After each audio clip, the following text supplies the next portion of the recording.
Hello everybody, apologies for the slightly late start. Before we get into it though, we're going to give a quick shout out here to the lovely music we've been listening to during pre-stream here. This is Retro by Declan DP. You can find their information in the credits section of my Twitch page. Thank you to Declan and everybody like them who makes other free to use or low cost assets for us streamers so we can have better streams. Thank you very much.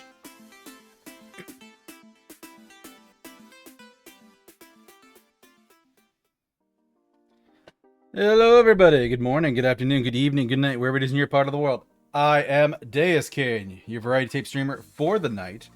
And tonight we are returning to Vampire Therapist, the fun visual novel where we are a vampire giving therapy to other vampires. It's developing in interesting ways. I'm really curious what's going to happen tonight because I think we've got the we're on round 3 of therapy and we've got the literal drama whore actor and one-eyed Medi, the Scottish? She might be Irish. I think she's Irish. Yes, the Irish bog witch turned live streamer who is not adjusting well to the modern era. So we're definitely doing those two tonight and then probably transitioning a little bit into whatever round 4 is going to look like. And maybe we even get into the first round of... Hey, Nando. Howdy, howdy. Let me give a shout out here to you. Age of Empires 2, nice. And you had a nice shout out there. So hello everybody. I am Deuscain, variety type streamer here on Twitch. Do a lot of story-based games, so visual novels, JRPGs, action adventure, Metroidvania, things like that. Tonight we're going to be playing some Vampire Therapist. Almost wanted to call it Vampire Survivors. That's not it, though. These vampires in therapy are surviving. They're surviving and we're trying to make them thriving. Thank you for stopping by. Obviously, Nando, you and any of your lovely raiders, you're welcome to stay as long as you like, but if you need to step away after the raid, take a break, take a drink, take a shower, take a sleep, get something to eat, it's perfectly fine. You are welcome to raid and run. No harm, no foul. I was actually just doing a little bit of a recap on where we were for my last stream. So, we done to summarize the summary, we've done 2 full rounds of therapy on all of our clients. After raid and run, have a great stream. Thank you very much. Oh, I need to remember to make a little marker to remind myself to thank you after the raid, because I forget to do that if I don't. But yeah, so we did 2 full rounds of therapy with all of our clients. We started round 3 of therapy and did the doctor and the Italian noblewoman. And tonight we have the actor who is desperate for attention but hates critics. And then we also have Medi, who is like a vampire that people mistook as like a bog witch in Ireland for literally almost 2 millennium. And now she's an online streamer and is handling the real world not terribly well. So, first session we told her to go for a walk to deal with, you know, how scary the outside world is. And she came back second session and she's like, that walk wasn't good at all. I felt super nervous and anxious and I killed 6 people. And you're like, well, why did you feel anxious and nervous? Which is what our vampire therapist is doing. And while I'm sitting here going, why did you kill 6 people? So yeah, Medi's going to be an interesting session. But I was also about to apologize for starting stream a little bit late tonight because I once again attempted to do too many things in too quick a succession. So I about an hour and a half from the end of work to the start of stream, and in that time I attempted to fold and put away 2 loads of laundry, or the remnants thereof. I cooked dinner, which was pork chops, freshly cooked rice, and some vegetables in the microwave. So I cooked it, ate it, and have cleaned up most of it. I had a couple of dishes that I was like starting to rinse out because I ended up putting oil in one pan, and as soon as I did it, I'm like, this pan is too small. I need a bigger pan. So I had to like take that one, pour the oil out of it into the second pan, then throw it in the sink to like get the oil out of it and let it soak for a minute. And I cooked it in the bigger pan, and that one got a lot of char because I'm cooking like 4 pork chops at once in oil. And yeah, I basically turned on stream, went back over there, went, okay, that's been soaking for 5 minutes. Let's get rid of the nasty water, scrub out the worst of the gunk, and then start soaking it again. So my first break is probably going to be going over there and cleaning out the pan even further because I have a rice cooker that needs cleaning as well. And then also, I was getting a gift from my dear editor, who just around the time I was starting stream, raided into somebody else and finally saw and responded to my message. So I'm like, hey, I got you a gift. Here's an illustration. Here's, all the info about it. And we chatted for a brief minute. And I'm like, okay, I got to get to stream. Okay, let me sit down and I need to pee. Fuck. So I got up, I got up and quickly used the bathroom, and then I sat down and I'm like, okay, cool, great, starting stream, getting going, let's chat. Fuck, it's a raid. Like, it's not bad things, it's just like one thing after the other. But should hopefully be a mostly normal night, I hope, on stream. Well, like I said, we have the actor, and he's going to be very dramatic. And Mehdi tends to think in things in like very black and white, what my therapist character referred to as Nosferatu thinking. So, yeah. It is a very good game. I'm having a lot of fun with it. Let's see what else is going on. Had a pretty good weekend. Hung out with a bunch of friends over the weekend. Because I was spending time with some folks. I had like 2 friends that separately I hadn't had much of a chance to interact with. Hadn't had much chance to interact with in a little while, so sat down and had a chat with one of them for like 2 hours on Saturday, and hung out and played some Stardew Valley with the other one on Sunday night, on top of all my weekend chores, on top of daylight savings time. And being very tired and eepy from that. So, yeah. But unlike Friday, I've had my afternoon caffeine, so I am a little bit awake. So, should be awake, should be aware, we should be focused, we should be locked in, we should sit here and give a whole bunch of vampires therapy. It'll be fine. It'll be fine. But yeah, I don't have a whole lot else to add. So without the further ado, let me get this game booted up and we'll hop on in.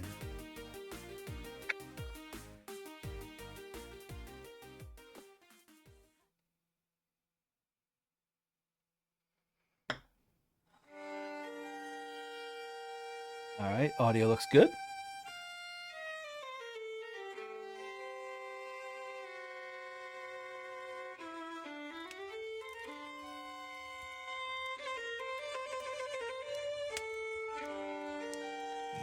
Alright, continue.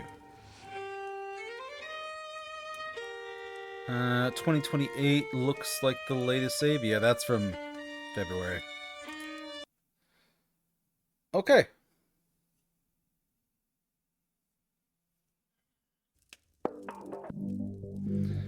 My dear Samuel, greetings. How are you feeling tonight? Honestly, I'm feeling a little like a horse who's about to be ridden by a big old fella. Just starting right off with the metaphor, Sam. You're a blessing. I am not certain I comprehend your meaning. Have you met a special someone, my friend? Andy! What? No, it ain't that. I mean, I'm feeling a little on edge. Edmund's coming in. Aha, our actor friend. What about him has you nervous, Sam? He's just a lot to deal with. I find myself a little drained after our sessions. Ah, yes. Challenging the reality distortion fields of those with narcissistic tendencies is taxing. I know, but if I'm here doing this therapist thing, I should help him one way or another. Remember your own distortions. You are under no obligation to help Edmund. If helping him drains you, remember that you do not have to aid him. Yeah, you're right. I still want to try, though. I want to see if I can help him. I shall not stand in your way then. Have you an idea of what distortions he might be exhibiting tonight? Yeah, I was thinking about that. So he does a lot of personalization. Let's grab labeling, should statements.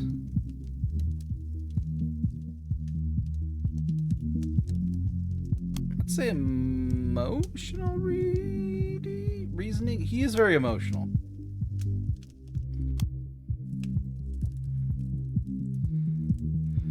I don't know. It's hard to, once they started letting me pick, it became hard to actually like decide them. I think I'm gonna get 2 more before the end of this as well. So it's just a matter of finding the right ones. He doesn't really have an issue disqualifying the positive. He might be a little Nosferatu thinking, but I think a little bit of personalization is that.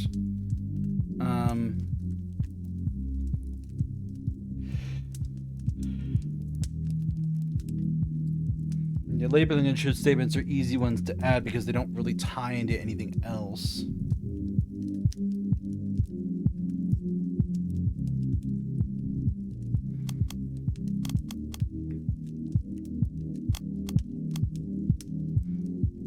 Let's do mind reading and blaming. I'm feeling interesting, yeah. I think that should cover it. I wish you peace and patience, Samuel. Good luck tonight. Peace and patience is a good blessing Thanks, for a Andy. therapist. Edmund, amigo, how's it hanging? To the left and most proudly, my dear boy. Indeed, tonight I sit before you victorious. Thy gentle prodding hath guided me back to the womb of creation. Yeah, they do say a bunch of English literature is about sex, and Edmund is really in there. Do I want you to spell that out for me? The stage, good sir, the stage. For if all the world's a stage, then the stage is where humanity is born. Okay. Yeah, I guess that must be true. So what are you saying? You nabbed some kind of juicy role? Not just any role. Nay, I have been given the opportunity to once again subvert the audience's expectations. Though it was thy tender words that cleared the mists of doubt from my mind and reminded me that I belong to the stage, not to the audience. Uh-huh. Well, I'm glad to hear that, Eddie. Tell me all about it. What's been going on? Do you remember the advice you gave me when last we met? No, I do not. I told you to film yourself doing some acting, right? How'd that go? I did as you suggested. I set up a camera, and for no one but myself, I became the Dane. The Dane. Marmaduke? Hamlet, my dear boy, Hamlet. I watched the great Edmund Kean inhabit the bard's greatest role once again, and in him I saw humanity pure, naked, and true. Okay. It was akin to pornography, albeit far more revealing. That Edmund Kean, I told myself, he and only he could produce something so beautiful. Hey, Stress, thank you for the lurk.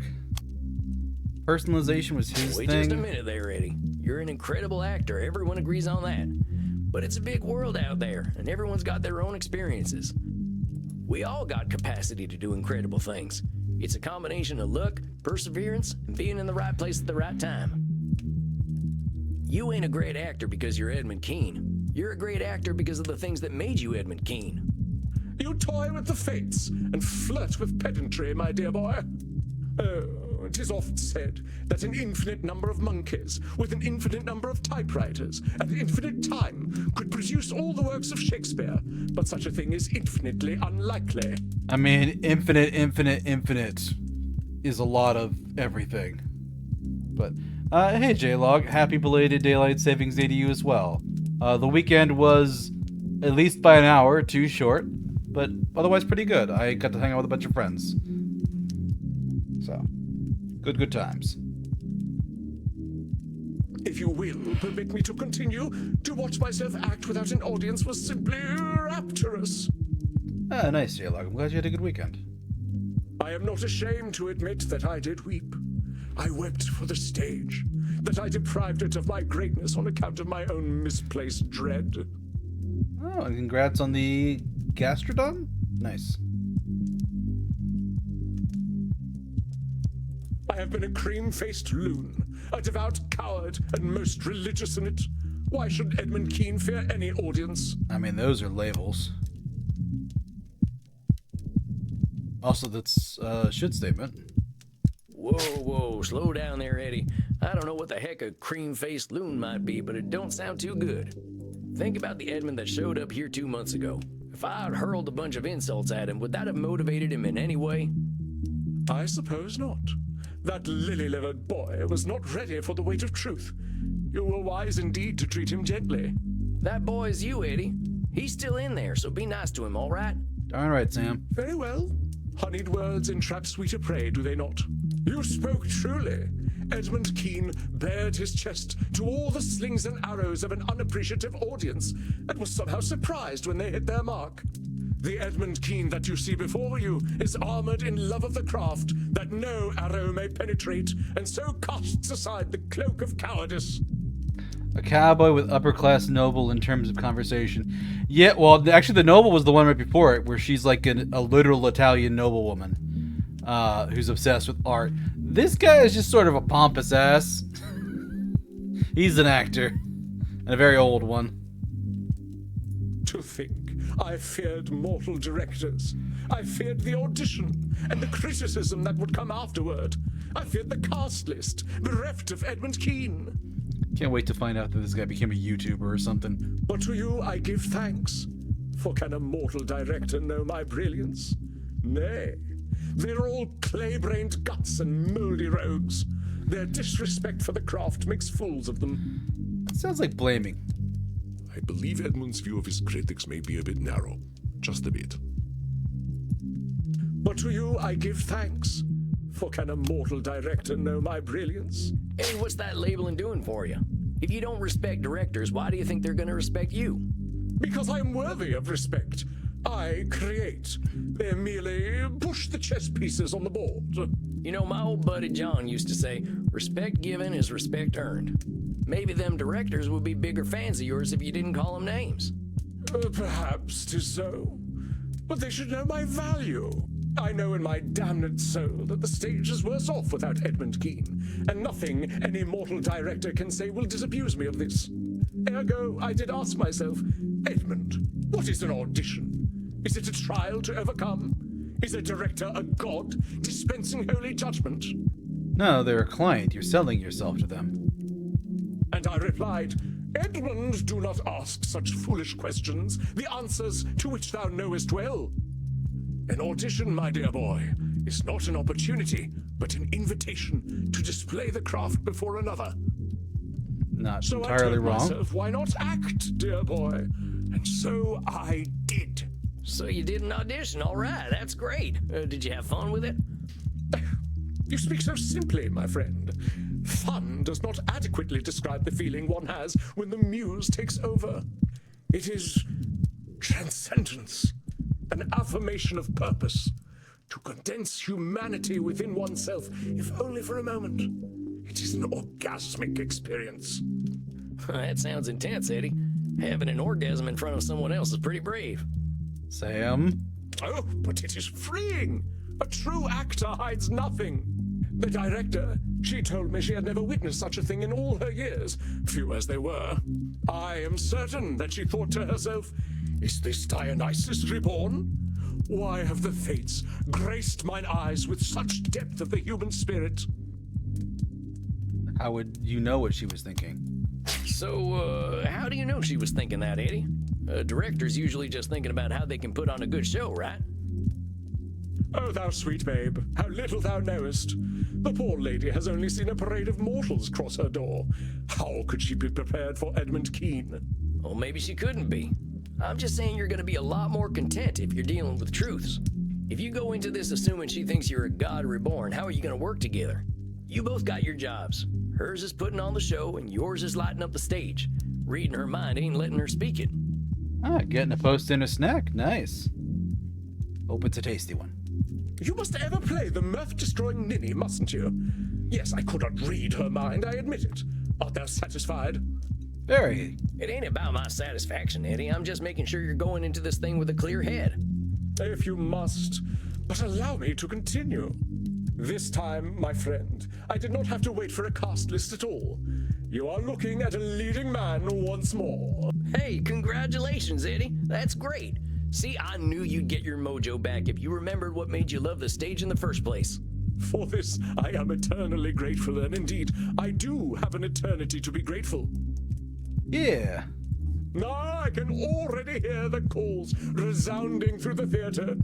Keen! Keen! Keen! Give us Keen! You may want to pick a different name. Nonsense! They will say Edmund Kean has returned and be none the wiser as to the accuracy of their statement. So what's the big role, Eddie? We get to the meat of it, unto the very sinew at last. They say that every story is a circle, that we return whence we came. So it is with me. I am a little scared what this role is. 'Twas tragedy that made me, tragedy that formed me, tragedy that raised me to glory, and tragedy that shall do so once more. I shall play the part of Pierrot. Pierrot, the clown who cried. Pierrot, the mask of the tragedy that is life. I ain't familiar. I believe you are, though you know a far inferior version. The one made famous by that ludicrous creature, Grimaldi. Grimaldi? Grimaldi who? Splud, my dear boy. Do you know nothing of late 18th century English theatre? No, he wasn't born yet. They must have skipped that subject in frontier school. Grimaldi was the other influential actor in London. But whereas I drew out the soul and laid it bare on stage, Grimaldi, in comparison, was a clown, a jester, a funny man. Now hold on there, Eddie. People have written plenty about what a great actor you are. Giving another actor nasty labels don't look good on you. They probably ain't accurate either. Oh, but my dear boy, Grimaldi was as the moon amidst the stars of jest, by whose pale light all subsequent mirth is but a reflection. He was the clown. So as you see, I cannot label one already so anointed. Oh, in that case, label away. Grimaldi was an artist, like myself. But where my There ought to be clowns. Defended a clown who didn't need help. Okay, that's an achievement. I like that. An artist like myself, canvas was the soul, his was the latrine. When I strode upon the stage, my audience saw all the acts of life play out, in all their woe and joy. Oh, but Joey Grimaldi, the great clown himself, could create bottom noises with his armpit. Yet whose name was on the lips of the adoring public? Not Kean's, no. Not the bard's emissary. Give us the farting clown, they cried. Give us Grimaldi. So you see, my dear boy, for me to play the tragic clown Pierrot, this is my opportunity to take what Grimaldi stole from me. Uh-huh. What did he steal? He stole my audience. I mean, that's a bit of And from what personalization. you've told me, I don't think you and this Grimaldi fella had the same audience. I don't think anyone showing up for a farting clown show and getting Edmund Kean is going to be too happy, and it'd have nothing to do with you. But if Grimaldi had not peddled his base filth, my audience would not have waned when it did. They would have been mine. That's a Eddie, bit I of think blame. you're blaming Grimaldi for something that wasn't in his control. Was Grimaldi really trying to steal your audience, or was he just selling something they were buying? Of course he was jealous. Why would he not be? If I were a middling actor and saw a young genius rising in the ranks of the thespian order, I would be much afeard of him.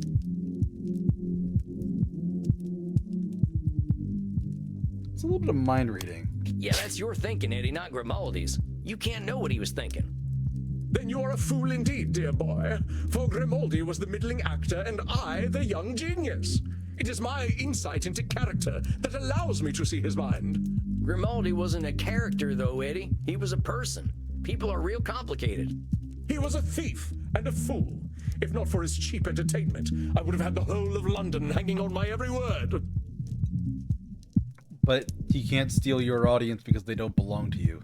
And if the sun didn't shine, we could go out during the day. Come on, Eddie, the world ain't waiting on you. Grimaldi had his audience and you had yours. Ain't nothing wrong with that. Perhaps, though I weep bitter tears to think the people so base. And I weep for myself, my dear boy. The people are, in fact, exactly that base. The riches and fame he received should have been mine, and would have been, had the fates not cursed me with his birth. That's a should statement. His fame and riches should have been yours according to who, Eddie? According to common sense. Whose common sense? Again you malign me with your beastly rhetorical traps. Can you not let a man vent his spleen without being so assailed? Vent his spleen. I vaguely understand what he's talking about there, but it's still funny as hell. I ain't trying to give you a hard time, Eddie. I'm just asking you to question them shoulds of yours. Maybe you wouldn't need to vent that spleen so much. The point I'm trying to make is that making things about Grimaldi versus Keene ain't doing you any favors. There is some truth in your words. Why should I lower myself to his level? I am no flatulent jester. I am Edmund Keene. And mark my words, my boy. I shall cast Joseph Grimaldi from the Thespian Order. When I play Piero the Clown, Wikipedia shall forget all about that fool. Maybe? Now Edmund believes he can change humanity's interpretation of history. This is a bit of a lofty goal. And mark my words, my boy. I shall cast Joseph Grimaldi from the Thespian Order. When I play Piero the Clown, Wikipedia shall forget all about that fool. Now Edmund believes he can change humanity's interpretation of... And mark my... Just a sec there, Eddie. If Grimaldi is just a fool, you ain't taking his influence seriously. Reductive labels ain't gonna do much for you, compadre. Your words hold a mote of wisdom. Very well. I shall redouble my efforts to ensure my audience knows Grimaldi was a mere fool. You see, my dear boy, I have already calculated my triumphant return to the stage. Every move, every word, every expression shall be unassailable. You see, Edmund Keene is never wrong about matters of character. Indeed, I doubt our meetings will be necessary any longer. I must confess to some strong misgivings about you, therapist. There are times when we speak that I feel exposed, diminutive, and weak, and I can only conclude from those feelings that you are trying to hurt me. That's mine reading. No, I'm trying to hurt you, Eddie. Actor's intuition. The heart knows what the head doth not. But the heart ain't always right, Eddie. I'm asking you what your head knows. How do you know I'm trying to hurt you? I find thy mental games tiresome, therapist. Regardless, opening night is a month from now. I doubt you shall see me again, for I shall not need your services. The public thought they knew what a clown was. In a month's time, they will forget Grimaldi and Bozo, and only Keene's clown will remain. Therefore, why shall I need you? When I have the public's love that I am due, what need will I have for a therapist?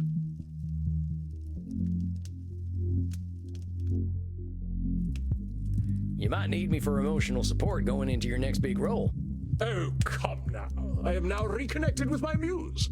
I have all the support I need from him. I don't think you've told me about them yet. Who's your muse, Eddie? Why, it is I, of course. I should have guessed. Do you have any final words of wisdom for me then, dear boy? Theatre has lost its popularity because of my absence. When the public takes notice of Edmund Keene once again, how might I prepare myself? I just want to remind you, Eddie, that even if you give the greatest performance of all time, people ain't waiting for you. Think about how you felt when you were acting for yourself and not for the audience. Your most important audience member is you, compadre. Ever the nemesis of mirth art thou, Sam Walls. But there is a little wisdom in what you speak. I shall remember Edmund Keene. I suppose then that this is goodbye, dear boy. You sure you don't want me to keep your session slot open for next month? There is no need. As you are so eager to help others, please do so, and worry not for Edmund Keene. Tell you what, I'll keep it open just this once. I'll take the night off if you don't show up. Sound good? Then I beg you enjoy a night of simple peace. You shall not see me. I give you thanks. And please, send me a V-mail. I shall arrange theatre tickets for you if you are ever in London. I'll do that, Eddie. You take care of yourself, you hear? I shall be Edmund Keene's greatest advocate, Farewell, therapist. May fortune favor you as it has me. Adios, Eddie. He's Well, gonna Samuel, crash and seems you're burn. down one client. Yeah, I guess so. If he thinks he doesn't need me, I guess I'm doing something right. You are unsure. I don't know, Andy. I think that fella's got some more work to do, but he ain't ready to do it yet. I believe you are correct, Samuel. I did warn you that this was likely to happen with our dear Edmund Keene. Do not consider it a failure of yours. Remember that we are all on our own journeys, and some of us need a little extra time to reach the next stage of that journey. Or in my case, a few thousand years. We cannot control the mind of any other. Yeah, I suppose that's the way it's gotta be. Go downstairs and have a drink to fate's whimsical turns. It is that which we cannot control that makes the world so rich and interesting. All right, Andy, that sounds good right about now. Go then, my friend. The night awaits. Rest in peace. Very nice.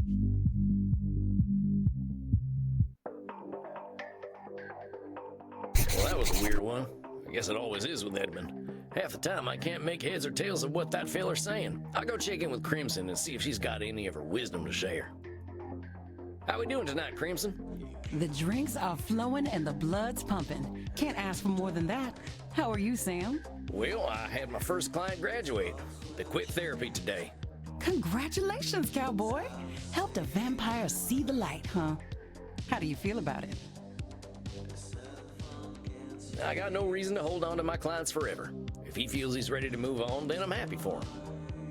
Yeah. Fella's still got a hell of a lot to work on, but don't we all? Ain't that the truth? Well, even if not everyone loves what he's doing, at least he's doing what he loves. Hey, I'd call that a win, cowboy. Not everyone gets to do what they love. Sounds like you got some feelings about that. All right, I'm gonna let you in on a big, dark secret. Maybe even darker than the fact that I drink blood. I'll hold it with high honor, Crimson. I liked being a lawyer. Oh my god. Oh, you're right. That is dark. Yeah, it's extremely Oh, dark. shut up. I was good, Sam. I fought the good fight, and I knew case law like the back of my hand.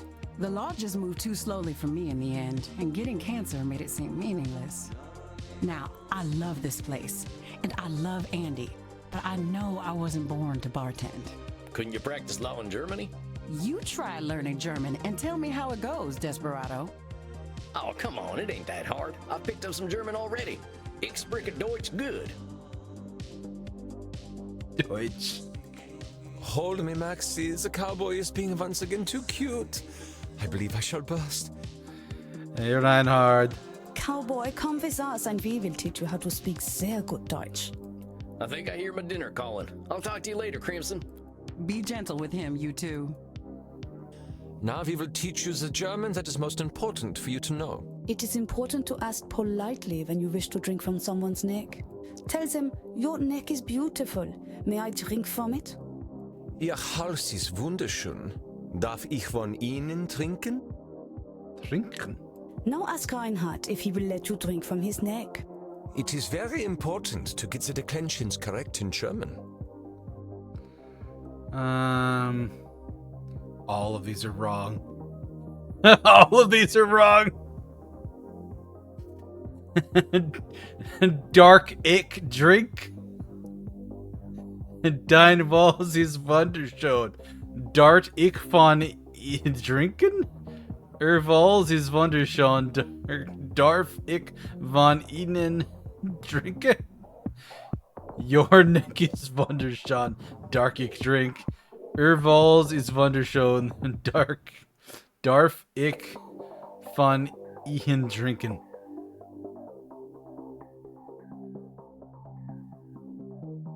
Your halls is wunderschön. Darf ich von Ihnen trinken? Oh, meine Ohren. You have made my boyfriend sad, cowboy. Now you must drink from his neck to make him feel better. Oh my god. Maxie, now I'm feeling very disoriented and euphoric. Oh, so I've done many club drugs. I will take you home, Knutkugel. Now what do you say, cowboy? Nuschkugel? Oh, Dankeschön. Dankeschön, sexy. We must practice together so. Dankeschön. I must take this hot little man home now. Tschüss, tschüss. Oh, yeah, see you later, you two. Well, it's about time for some shut-eye anyway. Oh my god. Sam Wall's trying to speak German. Good evening, Samuel.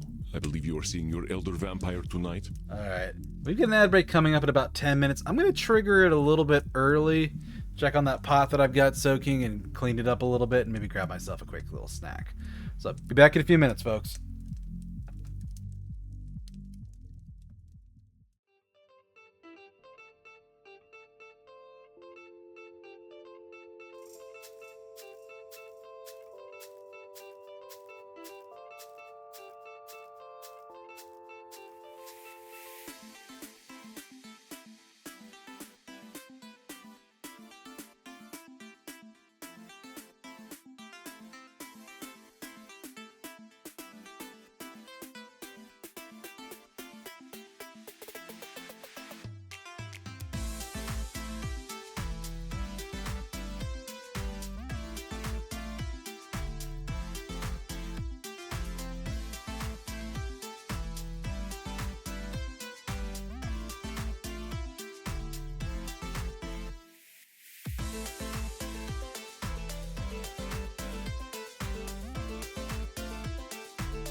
Okay, everybody, we are back. Let's hop back into it.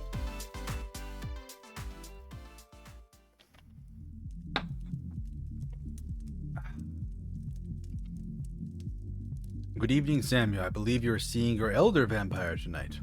That's right. I hope she's making some progress. Well, the world sure did a number on that lady. I am hopeful. One does not live so long without being very resilient. I have had a number of near final death incidents myself, and I had been trained to fight since childhood. That's true. She's clearly got a few tricks up her sleeve. I don't even know how she plays them 3D video games. Based on her last session, you probably have some idea of her current concerns. Would you like to prepare your distortions? Yeah, I guess I'd better do that. Now, let's see. Overgeneralization. She's very emotional. Labeling.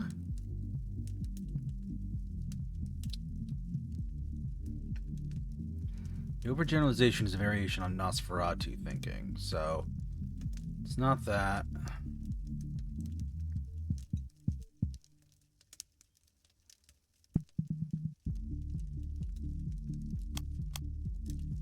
Go with mind reading, and let's stick with should statements.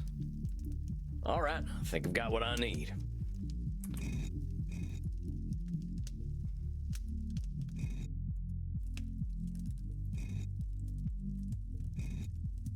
Very good, Samuel. I shall leave you. I believe I hear the flapping of ancient wings. Greetings, my most favorite mouse. Hey, Maddie. Good to see you, matey. How's this month been for you? Oh, it's been ever so tiring. My glitch channel hit 100 million followers, and they are all very hungry for content. 100 million followers, my god. What do you mean by content? Is it like making a TV show? Oh, no, silly mouse. Do you know how we're hungry for blood all the time? Mortals are like that too, but for content. It means constantly putting up new things on the internet. If they don't get content, they get frightfully bored. She's not wrong. I can see why that'd be exhausting. It's alright, silly cowboy.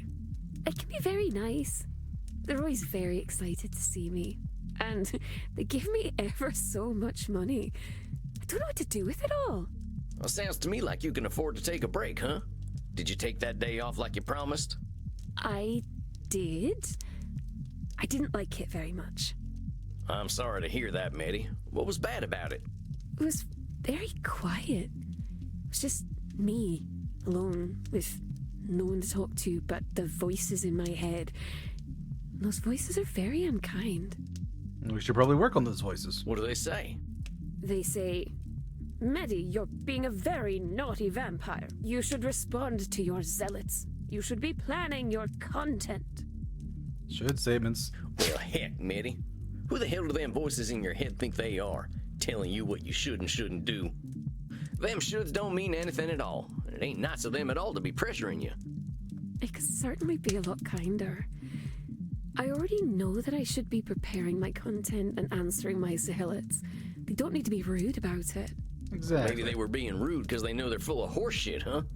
Ain't no shoulds but the ones we make up. Silly cowboy. You don't know anything at all about the internet, do you? Not a bit. Yeah, I gotta confess, I got almost no idea what you're talking about. I didn't get much past email. I don't know what I'd do without the internet. I'd probably be a pile of ashes. Or maybe a desiccated, bloodless corpse. That's a bit extreme. Unfortunately, I don't have the right thing to challenge her on that. I gotta ask, how'd you get so good at all this internet stuff anyway? I can't keep up with all this modern technology. Well, back in the before times, I didn't need the internet very much. I used to live in the wilds where no one knew to look for me. If any silly mortals came to visit me, I would eat them. And if no one came to visit, I could go hunting for them on my own. But now there aren't any wilds. Now there are motorways and nasty machines. Now there are suburbs and shopping centers. Smoking like a true old lady, yep. So what did you do when the wilds went away? I moved into the city, but I never liked it very much. People were very upset at me for being able to come out only at night. They started to whisper that I was a witch. I know what mortals like to do to witches. And I know what you like to do to mortals you think are talking about witches. Pop goes the eyeball. Okay. Oh, right, yeah. Funny. So, how'd you manage? Well, I found out I could get mortals to do things for me. Okay. In exchange for a peek at my naughty bits, and for their miserable little insect lives, they would clean up after all my messes. She left the swamps and found sex work? Realized that mortals only ever wanted one of two things from me: to kill me, or to do sexual things with me. As long as they think they can have a chance of sexual things, I can control them.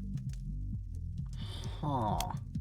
I think you're shooting fish in a real small barrel there, miss. You're judging mortals based on your experience, but there are about 8 billion of them out there. There are mortals who hate killing and hate sex, or don't even care about either of those things. Some of them just want to watch TV and they're happy with that.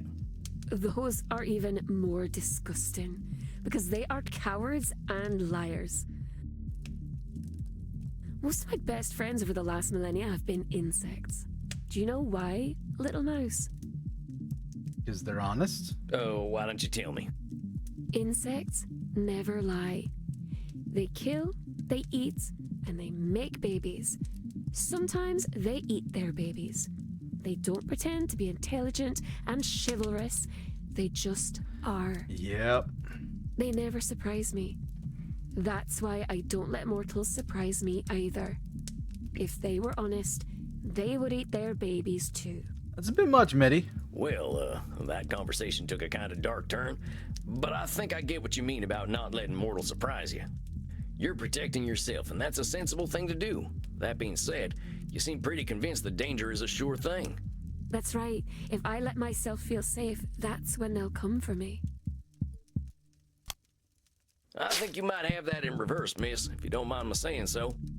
Your being on the defense assumes that mortals are always going to be on the attack, but they ain't always going to go for it, not even on fourth down. What is fourth down? Is that a place where mortals go before they die? Oh, wow. Pop culture reference she didn't get. It's a place they try to avoid if they want to make the playoffs. I think you are strange as I am. I like you. I like you too, Meddy. I'm just saying, you're right to protect yourself, but don't assume everyone's on the attack because of it. But don't let me interrupt you. You figured out how to get mortals to help you, and then? Well, my devoted little perverts were very helpful, but they had a very nasty habit of getting caught disposing of bodies. Policemen would shoot them into little bloody giblets. I don't like policemen very much. I haven't had a good track record with lawmen either. That's why I don't use them as my helpers. I can't trust them not to take their guns out and go, pow, pow, blam, blam, blam, blam, blam, blam, blam. Ugh, oh, I'm dying. My guts are falling out. Oh, why, policemen? Why? Ugh. I see why she does well as a streamer. Anyway, if my blood bags died, it would mean I couldn't get a fresh supply of blood without doing very risky things. I realized that the more blood bags I had, the safer I'd be. That's why when I found out about the internet, I knew I had to get online. I guess that makes some kind of sense. Oh, it was so exciting though, little mouse.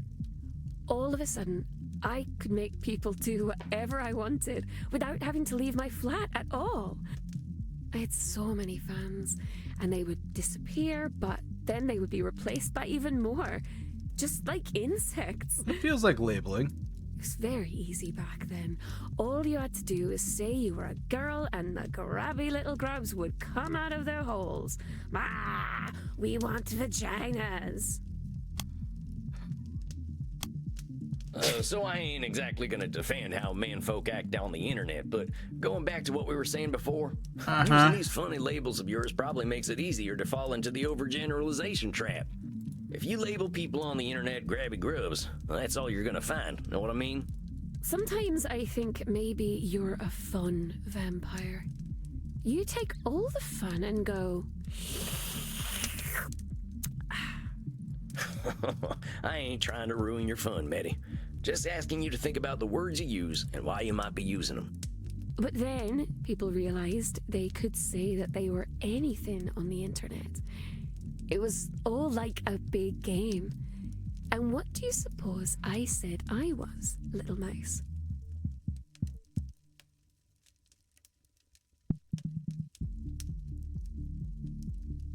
They were a wizard? Did you say you were a wizard? No, I don't like wizards. All right. Yeah, I guess I don't either. Always cheating at cards. That ain't right. I think you're thinking of magicians, little mouse. I said I was a vampire. And people would have gone nuts about that, yeah. Well, that sounds kind of dangerous. I'm surprised you were so open about it after all you've been through. Oh, but as far as they knew, I was only pretending to be a vampire because you could be anything you wanted to be. Sometimes they would come to meet me in person and they were so surprised when I drank all of their blood. But I don't think they minded very much. How do you know if they minded? You honestly think they didn't mind being killed by you? Of course not. It was their greatest dream for a pretty young vampire to drink all of their blood. They really, really wanted it to happen. Some of them almost certainly, yes. Medi, you've been dead for what, 1,800 years? Somehow, I don't think you've got enough in common with a mortal in the 21st century to know what they're thinking. Suppose you must be right. I don't think it matters, though. Their lives are so very short. Nobody asks what insects are thinking. Yeah, but at least you ain't presuming to know what an insect is thinking. Oh, you're a very smart, funny cowboy, man. That's a very good point. It was certainly a much nicer time to be online, though. Was? I think that was my favorite time of the internet. There was a little place there for everyone. Even me. I ran a web ring for vampires. We had our own websites where we would invite people to come let us drink their blood. I suspected some of the others were actual vampires, but even I didn't know. That's what made it so special. Made a vampire social media site. We would send V-mails to one another and talk about vampire things. Oh, of course, it was nothing more than silly games. I think for the only time ever in my life, I had a community. That is a key thing for her. Gosh, you She actually didn't make have it that sound before. pretty nice. Maybe I should get a little more into this internet thing. Oh, I'm sorry. You're too late for that, internet little mouse. It's all gone now. Well, dang, what happened? Where did the whole internet go? It went to social media. Face Friend and Gibber and Stumbler and all those. Oh, she's talking about old internet versus new internet. Instead of looking for people like us, we just started asking the entire world to pay attention to us instead. Well, that don't make too much sense to me. Sometimes when I was walking in the deep woods at night, I just used to have a good yell, but I didn't expect nobody to answer. But that silly little mouse. The darkness is always listening, and something will always call back. We just don't know who or what. I'm having a little trouble following. So it sounds like you had a group of people you trusted, and then just anyone? That's right. I didn't know who they were. They just started following me. Some of them followed me because they thought I was pretty, and some because they thought I was strange, and some because their friends were following me. Suddenly, I had 1 million mortals who would do anything I wanted them to do, and believe whatever I wanted them to believe. Yep. It's easy, you know, little mouse. They want to be controlled, and I can control them all. There's a couple things to pick here. How does she know they want to be controlled? But They want to be controlled? How do you know that? They live such short, confused lives, full of uncertainty. I'm doing them a favor, Mouseling. Even if that's true, you still can't read their minds. Maybe they don't want that favor. Maybe they don't know they're uncertain. so it's reacting as though I hit this, but she is overgeneralizing too. Heck, maybe they even like uncertainty. Oh, silly cowboy. They don't know what they want or don't want. You know that. The only problem is that I have so many of them to take care of. The problem with having so many followers is that I have to feed them so much content. Even just playing video games all the time can be a lot of work. And you said that taking that break didn't do much for you, huh? You were just thinking about all the work you have to do for your followers? That's right. It sounds like you might have a bit of an addiction, Betty. I gotta question whether having all these followers is a good thing for you. Having friends is nice, but these fans and zealots, well, it sounds like you've taken on a big task. Yeah, it says that she's leading It a is. cult. But I can't help that they're so very needy. If they weren't so hungry all the time, I wouldn't have to feed them. Uh-huh. At least there are some that need a little less attention. It's the zealots who are the most demanding. But there's different batches of them? Remind me again, who are these zealots? From my Only Zealots page. The website where I show my breasts and vulva. Ah, right, the sex site. Oh yeah, that one. Don't be scared, little mouse. You're acting like a mortal. It's just squishy parts, we all have them. They're not special. Oh, fair enough. I'm just not a very European vampire yet. So, these zealots, they take up a lot of your time? Yes. It's frightfully bothersome. But they're ever so reliable. And someone has to go deal with my landlord and my computer upgrades. And go to prison for me if necessary. Well, dang, it sounds to me like you're asking way too much of each other. This can't be healthy. Isn't there a better amount of interaction on these websites? But I always know best when it comes to the internet. Always know I have best, more that's the thing. followers than just about anyone, little mouse. There's something more, though, about the internet and how it works. It's a secret, though. Can you keep a secret, little mouse?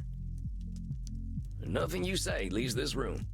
Well, the secret is that the internet is changing. Because of me. Uh-huh. How do you mean? I discovered something. Do you know how I told you that the internet used to be a nice way to meet people who thought the way I did? Well, yeah, I think I got that. Well, something there in the darkness is helping me. It makes people think they know me and want to follow me and be close to me, even if they wouldn't normally like me. It has been watching everything the mortals have been doing for a long time, and it remembers all of it, no matter how big or small. It counts every second, it remembers every click, it can tell you what you want before you even know it. She's talking about AI now? Well, you gotta be kidding me. Is this some kind of elder vampire? I don't know, but it's growing very quickly. I learned how to speak with it. It's AI. It calls itself the algorithm. And it's hungry, even hungrier than we are. Not quite AI, but we're getting close. It's the creature that told all those mortals to follow me in the first place. It decides what and how much content I need to make. It's probably listening to us right now. It says, I told you, the darkness is always listening.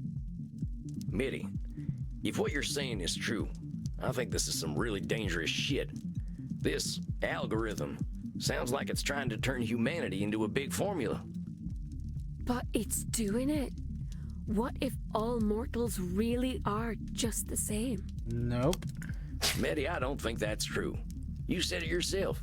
People used to find each other because of their similarities, right? Now this algorithm, I don't think it's proving humanity is all the same. I think it's trying to push humanity all in one direction. It's trying to make them all the same. But why would it want to do that? I don't know. I just got a bad feeling about this. Didn't you say that feelings don't make something real? I know. I don't know. I think I don't know enough to say yet. But Mitty, one thing I am sure of is that this algorithm thing is hurting you. It's telling you what content to make. Who the hell is it anyway? I gotta ask you to think about what you want. Pretend there ain't no zealots and there ain't no fans. What would you be doing if they weren't around? Are you alright, little mouse? You're going quite pale, which is impressive for a vampire. I don't wish to worry you. Yeah, I'm fine. Just Tell me you're gonna do something for you this month. Well, I used to make my own clothing. I could try to do that if it would make you feel better, my sweet little rodent.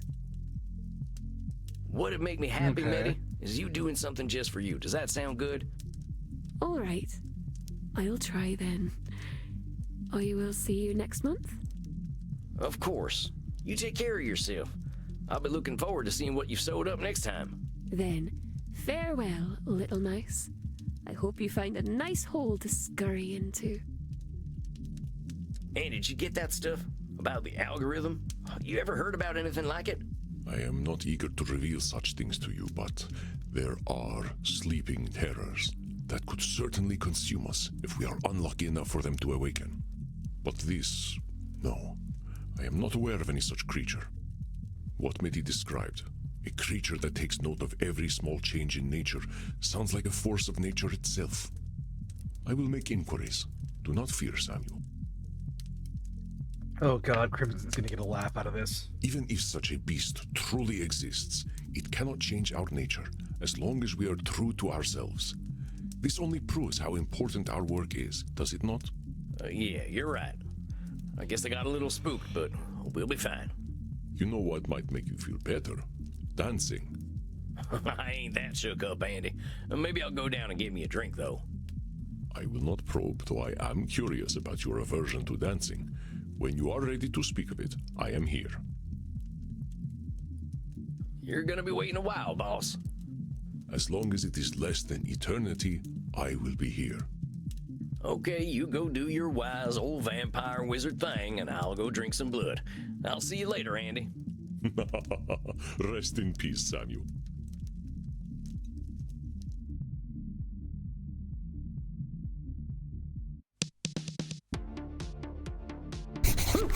Another night, another soul canceled. Can't believe someone as old as Meddy's letting anyone control her. I guess some problems don't disappear no matter how old we get. Well, time to get some bartender wisdom. Howdy, Crimson. Think you could whip me up one of them bloody Steves? Sure thing, cowboy. Tough night at the office. Oh, just got some of them existential questions lingering on my mind. Can you believe someone can be 1,800 years old and still let society tell them what to do? I can believe it. Folks can get real uncomfortable when someone shows up and does things differently. Oh, no kidding. My client's a weird one, but I think that's what makes her special. Just wish she saw it the same way. Think you're making some headway, Chief? How'd your session go? I'll liked get it. somewhere with her, slowly but surely. She does a lot for other people, but not a lot for herself. Now that makes her real popular, but I think she's realizing that popularity ain't what it's cracked up to be. She's got her own strengths, and I hope she'll lean on them. You're a rare one, Sam. I get where she's coming from. Lawyers like rules, even about lawyering. My colleagues didn't care much for my style, so I had to adapt. But they'd get so bogged down in doing something right that they'd stop getting anything done. How do you like to do things then? I told you how case law is my thing, right? Well, I studied the worst cases, the ones where injustice prevailed because some corrupt judge invoked some ancient precedent. I used their tools against them, made them look like fools. What goes around comes around, right? And your colleagues weren't into that. Hell no. No one was gonna listen unless I was polite and civil. But power never listens to polite and civil. Not wrong. You got that right. Well, that's a shame, Crimson. Sounds like they lost a hell of a lawyer. They sure did. Now, I got that drink for you. Sorry, no bloody Steves this time. This one's a Gunther. I'm sure I'll love it. I'll take it up to my coffin for a day cap. You have a good night, Crimson. You too, cowboy. Ah, there we go. Nice and cozy. Now, let's see. I can read Emerson. I think he's got a piece that'll help me reflect on the night. Or I could watch Charlie Chaplin make lawmen look like fools. Let's read some Emerson. I'm always grateful to my transcendentalist family for introducing me to Emerson. I think there's a passage about being a nonconformist in Self-Reliance. Whoso would be a man must be a nonconformist. He who would gather immortal palms must not be hindered by the name of goodness, but must explore it if it be goodness. Nothing is at last sacred but the integrity of your own mind. Absolve you to yourself, and you shall have the suffrage of the world. I like that. Exploring is its own goodness. I learned that lesson hard in my quiet years. Just observing the world taught me more than all my years of living. With 1,800 years, who knows what good Meddy's found. Well, I think that'll do it for me tonight. Time for some shut-eye. Think I've got some tough battles ahead. And thus ends round 3. So it's going to be my session now. Samuel Walls, vampire therapist extraordinaire. How are you feeling tonight?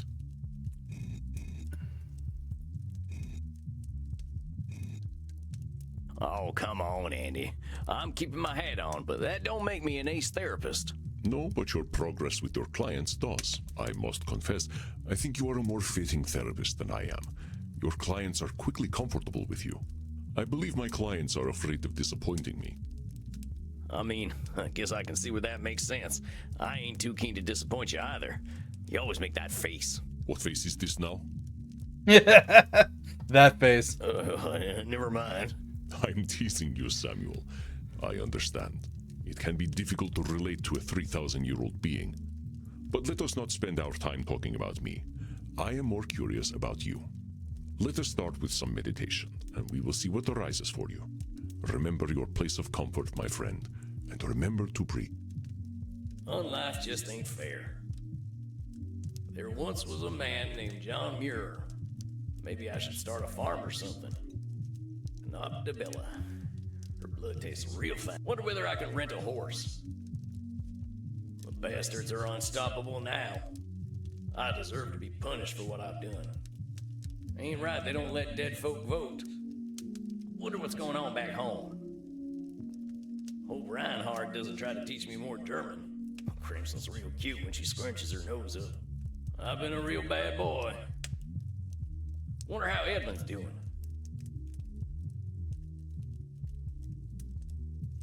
How do you feel, Samuel? Pretty good.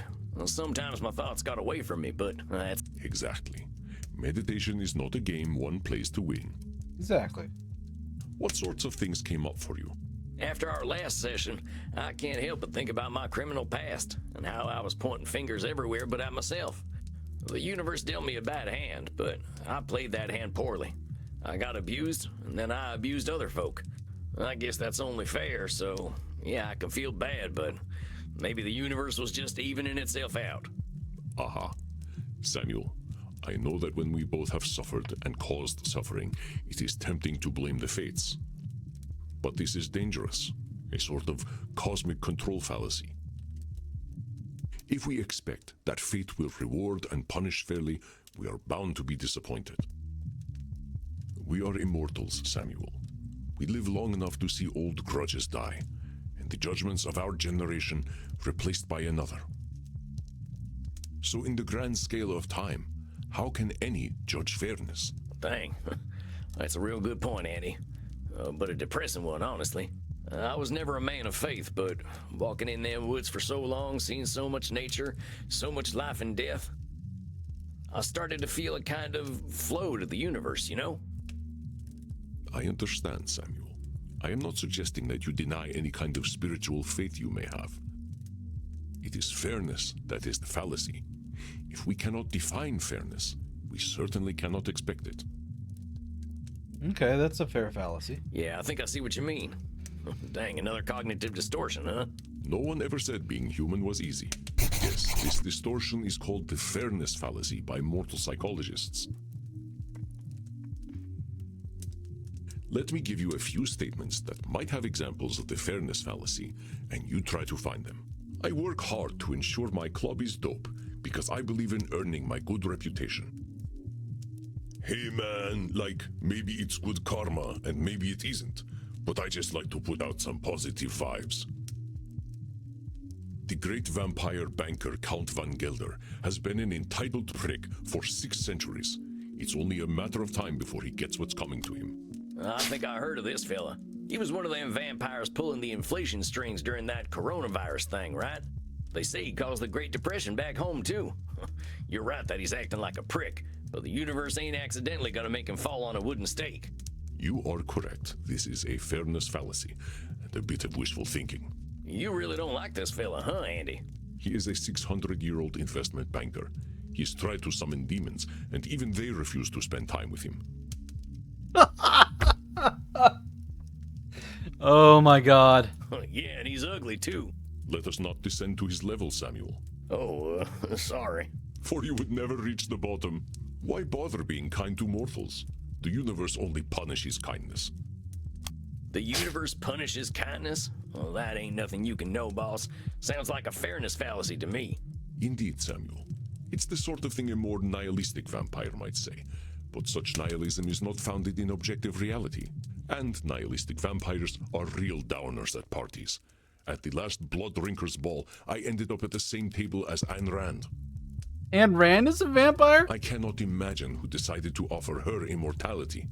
That was my longest night in thousands of years. But well spotted, Samuel. I got all the fairness fallacies right. Indeed you did, Samuel.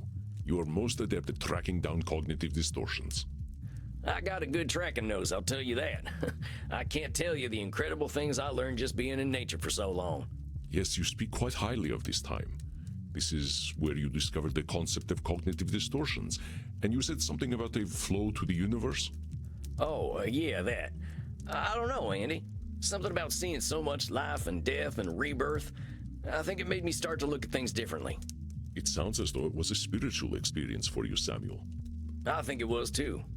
My buddy John, yeah, he showed me the way. John Muir, you probably know who he is. Yes, of course, the American naturalist. He made the entire United States agree that its nature was beautiful and worth protecting. That's John, all right. I used to call him Johnny Christ because of the way he could make you believe. He didn't like that too much, but he had a way of making people think differently. How did you meet? By the late 1800s, my hippie friends moved west. John, he was their hero. He walked and thought, and no modern comforts. We got along well. He liked that I never got tired. We usually walked in silence, appreciating nature. He'd draw, I'd write. I think it was the first man I fell in love with. I was still a young vampire then, not even a century old, thinking I was straight. Most of us need a good 100 years before we are ready to open Pandora's underwear drawer. Pandora's underwear drawer. Okay, game. Let's go. Yeah, about that.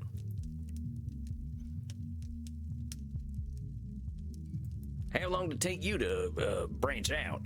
Oh, Samuel, death had little effect on my sexuality. I am from another era. Do you remember the 1970s? They were nothing compared to the 970s BC. The stories I could tell you. One night, my friend Heraclos and I snuck into the I was just thinking about the time. I'm joking, Samuel. Such a thing is not for a therapist to share in a session. I just wanted to tease the American a little. Well, I think you're being real mean. Sorry. That's what I used to say to Princess when she was being naughty. I am honored to share the space in your mind occupied by your beloved horse. Why are we such sexy beasts anyway, Andy? Seems even the mortals know what we're like. We are powerful, immortal beings.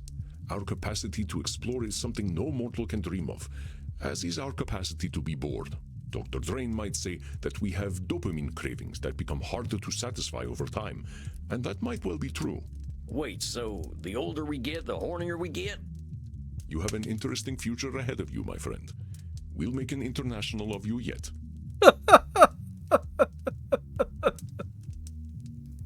Oh my god. I've been wondering, are there older straight vampires out there? No. Sexual exclusivity of any sort seems incompatible with immortality. All the vampires are gay. Okay. There is a group of vampires out in Washington who claim to be straight, but they are not fooling anyone. Oh, that's my curiosity satisfied. But speaking of which, I was talking about John. I fell for him hard. He wasn't into me like that, though. I don't think his wife got much from him, neither. That man was married to Mother Nature. But he was good company. I helped him map the West by sharing what I'd seen at night. I offered him my blood, but he was offended at that. He valued death and pitied my immortality. He just liked things as they were. I wish I had met him. His mindset aligns with accepting things without judgment, as we explore in therapy. He was an incredible fella. When he told me, Sam, I'm gonna get Teddy Roosevelt to make a law protecting all this, I believed him. Before he died, he urged me never to forget the earth. But I got busy roaming and didn't notice the wilderness shrinking. My old gang tracked me down and drove me to you. If I can't help them see another way of living, they'll destroy this planet. So he's still trying to help the bastards. How is a group of gangsters going to destroy the planet? Right. Well, the Mystic Bastards are doing more than robbing banks and holding up trains these days. They got organized. And now they're called Sanguinius Health. They're a health insurance company, draining folks of their blood, money, and hope. Well, they're big now, too. Real big. Got friends in high places in the mortal world. Nobody knows they're vampires. I was not aware of this company. Well, they're good at keeping secrets. Even in the 1800s, we had a code language. They'd bring on the Infinite Dawn if it made them money. If I can't stop them, they surely will. This sounds serious, but remember to not let your fears distort your thoughts. Yeah. When we foresee only a negative end to a complex situation, this is called catastrophizing. Another extreme that colors our thinking. Meaning, maybe things are rough, but I can't see every angle, right? Yes, exactly. This is not to say your worries are overblown, but being able to imagine varied futures is useful in our decision-making. Let me give you an exercise so you can identify catastrophizing. I always make sure I keep my coffin key with me when I go to sleep. It would be embarrassing to be trapped in my coffin. It's not really I catastrophizing. sent my friend Bazul the Bloodborne a funny cat video, but he left it on red. He is surely plotting my demise. That's That catastrophizing. sounds like a pretty strong assumption to make. Maybe Bazul the Bloodborne was busy doing a puzzle, or knitting a cape or something. You are so wholesome, Samuel. I think I know what Bazul was doing, and it was not knitting. It could have been countless things, so you are correct. It is unlikely that he has left me unread out of malice. It was a really good cat video, though. I will send it to you later. Oh, you never responded to that funny video I sent you of the horse pretending not to like carrots. That was a good one, huh? Oh, I will have to remember to examine it later. I don't think he watches any of my horse videos. You send several horse I videos? saw a rat in my club the other night. The health inspector will certainly shut us down and expose me as a vampire. That's catastrophizing. I don't think one rat showing up at your club is going to make the health inspector take you down, boss. I mean, the rats were some of the cleanest things at a few saloons I've been to. You are correct. That was some clear catastrophizing. I have not seen a rat here ever since I hired Bert. I can't say I ain't had a rat-eating phase myself. Oh no, Bert eats everything. He's kind of like a vampire goat. I do not know how he does it. I guess Bert could eat the health inspector, too. I think they know better than to get too close. Oh no, I am trapped outside during the day, and it is the middle of summer. I shall burn to ashes. That's not really catastrophizing. That's just a genuinely bad When situation. I DJ downstairs, I must ensure that I do not wait too long to drop the beat, or my patrons will think I am a terrible club owner and leave. I don't know, boss. I don't think anyone's gonna get all that worked up about dropping a beat. That's gotta be catastrophizing. You are correct, Samuel. I am sure they will forgive me. Though, I do not let the beat drop too late or too early, but precisely when I mean to. All right there, Gandalf. Who is Gandalf? Never mind. I think I get what catastrophizing is now. It's just hard to see other angles when I see how powerful my ex-gang's gotten, you know? But I know them. Well, they're just like I was. Maybe they've gotten better at being evil, but I get where it comes from now. That's why I feel this responsibility to help them. Now, I know that's a control fallacy. Maybe I can't help them, but I do want to try. Wanting to guide them out of the darkness is not a cognitive distortion, Samuel. It is a noble aim. I'm just not sure I can do anything. I'd probably just make them worse. That sounds like catastrophizing to me, Samuel. I believe that you will help some and be unable to help others, or some may not be ready to be helped. I reckon you're right. I gotta take things as they come. Just follow that flow of nature. You are doing exceptionally well, Samuel. I have seen your clients slowly changing the way they look at themselves. I don't know, Andy. Seems like there's a lot of work to do. There always is. That we will have work to do is one of the few things we can truly expect. Well, I surely hope things keep going well. I am not a man of faith, Samuel, but I do have faith in you. Oh, gosh. Come, let us wind down together. Perhaps you'd like to play Settlers of Wallachia with me? Settlers of Catan, I love it. That sounds like the kind of quiet evening I'm looking for. Come then. I will set up the board.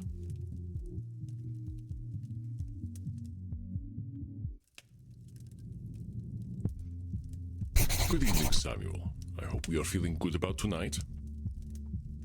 I think we've got enough time to do Dr. Drain before we get an ad. Maybe not, though.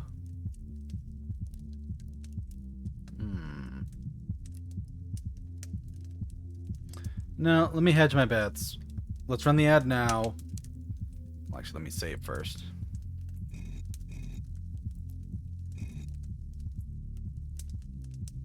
Yeah, let's run the ad now so that we definitely don't get interrupted. I'm going to get up and move around a little bit and jostle myself awake a little bit more. Maybe get some more water, too. So, be back in a few minutes, folks.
All right, everybody, we are back. Let's hop back into it.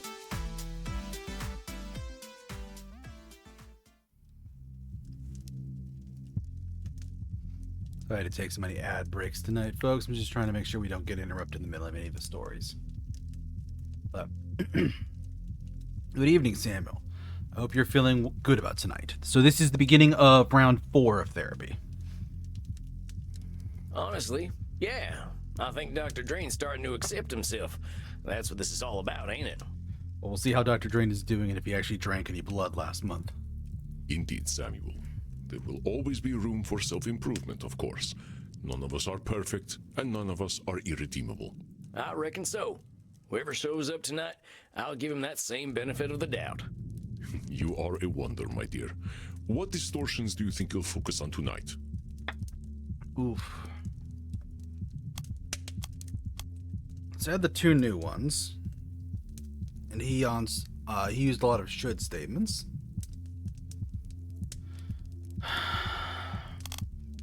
He did a lot of labeling, and I feel like he did a lot of disqualifying the positive.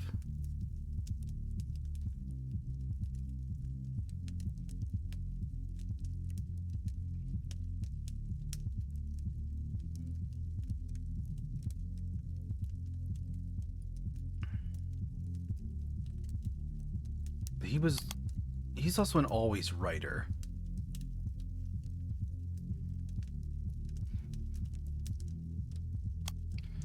Could be control fallacy too.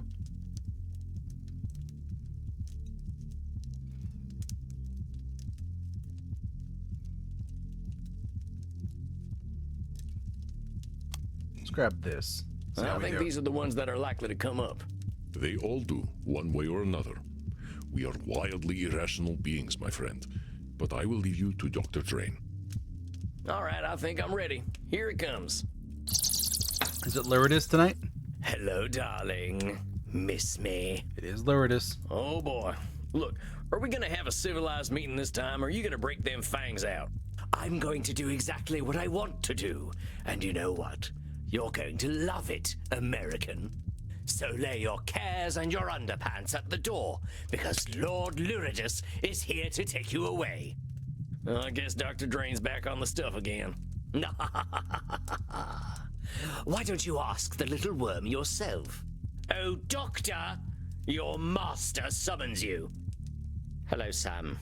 Doc, what's going on here? Why is Lord Lourdes calling himself your master? Because that's what he is. You've helped me accept that, curse you. Whoa there, compadre. How did I help you accept Lord Lourdes as your master? That weren't ever a thing I encouraged. You were correct. I was approaching my issue unscientifically. I thought I could restrain him forever, but I was suppressing my vampiric needs. I had to accept the scientific truth. I am not nature's master. Nature is the master of all. To fight that reality is folly. Control fallacy? Now hold on there, cowpoke. That's some extreme thinking there. I'm no scientist, but ain't finding nature as natural as nature itself? You're just babbling now. I ain't. Isn't fighting nature where we all come from? Why we walked out of the sea in the first place? Why anything lives? Evolution is the inevitable result of a species' fight for survival. Those best adapted to their environments thrive, and those who do not, die. It is not done with intent. Yeah, but them species are fighting nature, ain't they? And the fighting's what makes them what they are. A simplistic interpretation, though I suppose not inaccurate. But still, I realized that I was suppressing a great part of myself. I did as you instructed, you know. I drank blood. Real blood. And it was incredible. I had forgotten how it was not just the taste that made one feel satisfied. It's the feeling of life that it infuses in the body. I felt strong, confident, above the petty worries and squabbles that come with mortality. I felt like a vampire, like the base creature that I truly am. What choice had I but to welcome the truth? I am a slave to my nature. But you don't have to be a slave to your nature. So you see, I am his master. I always have been, and I always will be. Just as I told you, therapist. Man, that coat's gonna get ruined tonight. The same dark master lies within you. You know this, don't you? I can see him behind your eyes. Oh yes, you cannot hide him from me. You cannot hide the blood, the screaming, the power you felt when you stripped the life and dignity from those pathetic mortals. I know your thoughts, my leather-bound friend. I know what you crave. Lie back, and I will give it to you. Yeah, how do you know what I want? But I didn't grab mind reading. You poor, pathetic creature. You cannot even accept my gifts, can you? You wear the American flag as your chastity cage. You know, I think I'll pick up one of those at the sex shop on the way home. I wouldn't want the dear doctor using my beloved equipment. You really think you can dominate him completely? That's a control fallacy, amigo. Dr. Drain tried to shut you out and couldn't. You can't shut him out either. I don't need to shut him out any longer, naive fool. He has accepted that I am his true nature, and that I will always know what is best for him. That's not always right, but I don't have it selected. Look, put Dr. Drain back on. I want to get his take on all this. But of course, talk to him all you like. He's a good boy now and knows what's best for him. Doc, what's going on here? This ain't you. You're maybe the most motivated fella I ever met. Lord Luridus ain't who you are. Don't you see, Sam? He is who I am. When I drank that real blood again, I knew it. I felt him. Every time I indulge, he will take over. It's like catastrophizing. Look, Doc, you're going to the most extreme consequences here. Thinking the worst is gonna happen every time you drink blood ain't too scientific. Maybe you ain't got your intake right yet. Or maybe getting a bit more satisfaction will make Luridus less, desperate. Him showing up doesn't need to be the end, partner. I suppose my horror at his presence is tainting my interpretation of the data. I shall endeavor to be a little more clear-headed. It's just... I wish that Lord Luridus were not a natural outcome of my vampiric needs. It isn't fair. I have worked so hard to overcome our curse. Don't I deserve a better nature? Doc, I think you're an incredible fella. You're doing things with science that might change the world. Do you deserve better? Yeah, I think you do. But the idea that fair rewards and punishments are gonna come to those who deserve them, well, you know that ain't true. Yep. You're always gonna be disappointed if you're thinking that way. The universe ain't gonna banish Lord Luridus, much as you'd like it to. I am well aware, and I am embarrassed to even wish such a thing in my dead heart. It is such a self-pitying thought, but no one cares for my self-pity, least of all Lord Luridus. I care, Doc. I just want to help you get to a place where you're feeling more empowered than to wait for fate to give out some rewards. Don't worry, Sam. The shame of being so unscientific is enough to keep me more honest. There is no need to dwell on this topic. Dang, that fella looks pretty down. What can I do? Give me some of that cowboy wisdom. Partner, I gotta pass on a little cowboy wisdom here. And that is, a horse is a horse. Of course, of course. Good God. I think my brain just succumbed to age and rotted out of my head. If that is cowboy wisdom, I shudder to imagine what cowboy ignorance is. I'm serious. Tell me, Doc, what is a horse? Equus ferus cavallus, an ungulate of the family Equidae. Herbivorous perissodactyls, they... No, I didn't say classify a horse. I asked what is a horse. What do you mean, what is a horse? I'm asking just that. Don't describe it, just tell me, what's a horse? What the hell are you saying? A horse is a horse. Of course. I'm sorry, when is the sunrise today? I think I should like to meet it. And what are you, Dr. Drain? I'm a vampire. And a vampire is a vampire. Of course. So what would you tell a friend who's feeling bad about being a vampire? I would tell them that it is ridiculous to feel bad about what they are. Well, let's soften that up a little. I would tell them there is no reason to feel bad about what they are. So why don't you tell yourself that? You all right there, partner? Just give me a moment. Dr. Drain, there is no reason to feel bad about what you are. Yee-haw! Now that's what I'm talking about. Please tell me you did not just yee-haw during my breakthrough. I couldn't help it. I'm proud of you, buckaroo. Oh, yes. Dr. Drain should be very proud of who he is. You forget, my little gun fetishist friend. I am Dr. Drain. I am the truest part of him. And you have no idea what depravities I've been up to, what uncharted places I have explored with my tongue alone. We have vampires that are thousands of years old. There's nothing that's uncharted. And it's all Dr. Drain's fault. He made me feral. All his faults. All right, Dr. Drain, I know you're in there. We gotta admit something. You're giving a little too much blame to Lord Luridus here. You can control this guy, but because you're blaming him, you're giving him a pass to be depraved. Oh, that's not why he gives me a pass, darling. It's because he loves depravity. The murderous little pervert can't wait for me to take over. I should be so proud of how filthy he is. You know why he loves it when I take over? Because it feels good. He knows that because he feels that delicious blood euphoria. It is because that is what he is meant to feel. No, you unfuckable wretch. Dr. Drain should not be proud of me. I'm sick. I'm twisted. I am a filthy motherfucker. Or I would be, if she weren't long dead. Actually, I wonder where old Mama's buried. Sounds like a lot of labeling. I get what you're trying to do. You're trying to get Dr. Drain to feel bad by using them labels. How's he ever gonna come to terms with you if you're making yourself so gross to deal with? Oh, perhaps you're not as stupid as you look. That's exactly why I call myself those incredibly accurate names. That's why he fears me. That's why he will always be my slave. He cannot bear to be associated with me, and yet here I am. You know, he thinks his mother died of old age. But you know what I think? I think she died of shame, because she knew I was her real son all along. How would you know that? Oh, admit it. You know what Dr. Drain is. No matter how great a scientist he may be, Dr. Drain is a creature of pure shame. That is the essence of his being. That is what makes me so strong. Why, I believe you've inspired something in me. I can add a new sentiment to my feelings about your little doctor. Pity. Tisk, tisk, tisk. Such a shame. Now why must you deny the poor little worm? If he loves science as much as he pretends to, he knows that I am inevitable. He should give in to me. It ain't up to you to decide what That's Dr. not a Drain should should or statement. shouldn't do.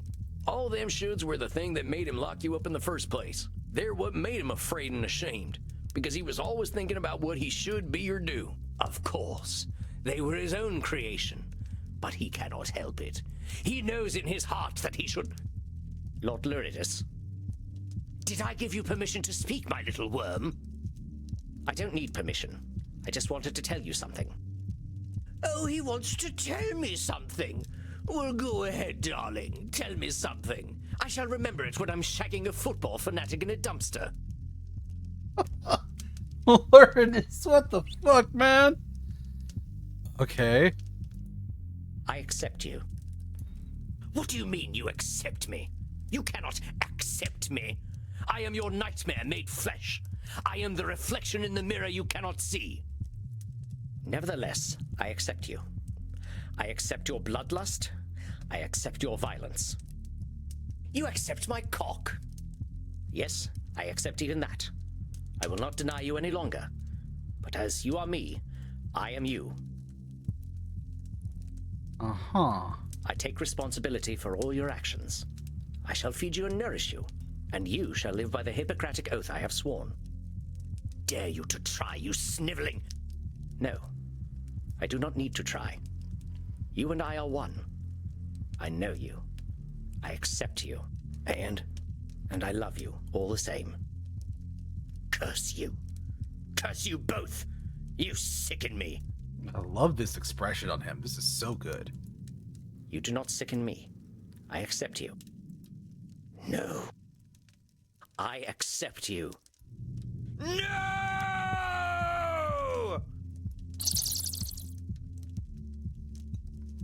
Hey, help Dr. Drain find himself. He has a new icon. Dr. Drain, are you all right? Yes, Sam. I am fine. You look fine. I feel fine. It is a very new feeling. I'm not sure I know what to do with it. I can't believe I'm saying this, but do you want to go down and dance in the club? Dance? Dance? Would I like to dance? Yes. Yes, I would like to dance. Let us dance. I was hoping you wouldn't say yes, but let's go, partner. Fuck yeah, we helped train. Come on, Sam. Let us cut rugs. I ain't much of a dancer. Neither am I, but dancing is what I feel like doing. I guess we're dancing then. Now, what the hell am I looking at? Bert, you be nice. Laughing, obviously. I guess that explains why Sam doesn't dance. Crimson, most dear, have you seen Samuel? I usually check in with him after a session, but he has disappeared. Check it out, Sugar Blood. What is he doing? I think he's goth square dancing. So he is. We should not laugh. Now circle right and do-si-do. But then again, that is a should statement. Oh my god.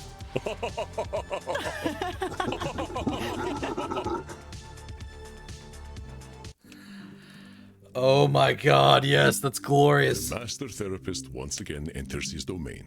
Good evening, Samuel. Oh, come on, Andy. I'm just the right cowpoke in the right place at the right time. A cowpoke who has a habit of disqualifying the positive. It is ungracious to deny a compliment, my dear. You are an excellent therapist and an inspiring dancer. All right. That's enough of that. You are seeing Senora Deste tonight, yes? How do you feel about her progress? I don't know. That lady can really hold some grudges. I think she's starting to think about herself a little more, though. An ancient grudge is a difficult thing to forget. It can become a part of one's very identity. Vlad Tepes only became Dracula because he was obsessed with the Turks, remember? Yeah, I don't think the Senora's that far gone.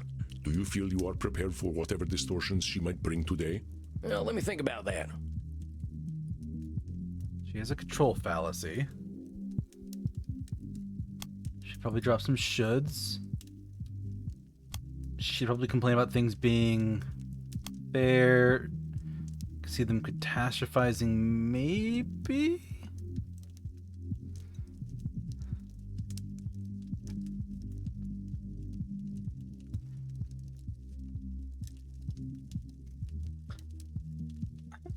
Maybe she won't go to fairness, because that's the type of control fallacy.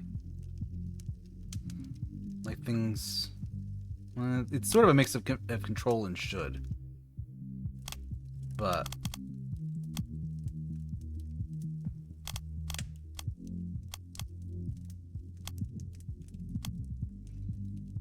I think I could see her disqualifying the positive.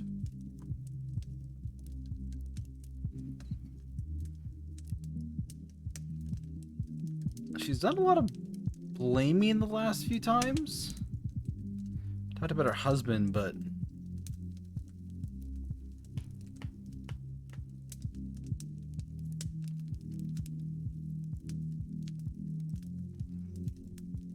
I can see her leaning into always right. One more.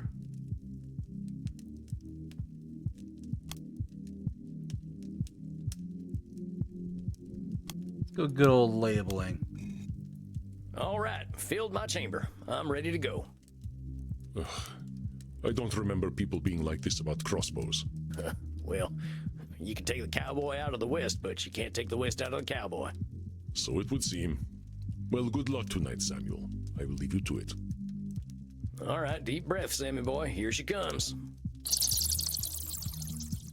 Bonanati, Senora. Bonanati. Oh my god, Sam! What? It's Italian. I thought I'd learn how to say hello to you properly. Bonanati.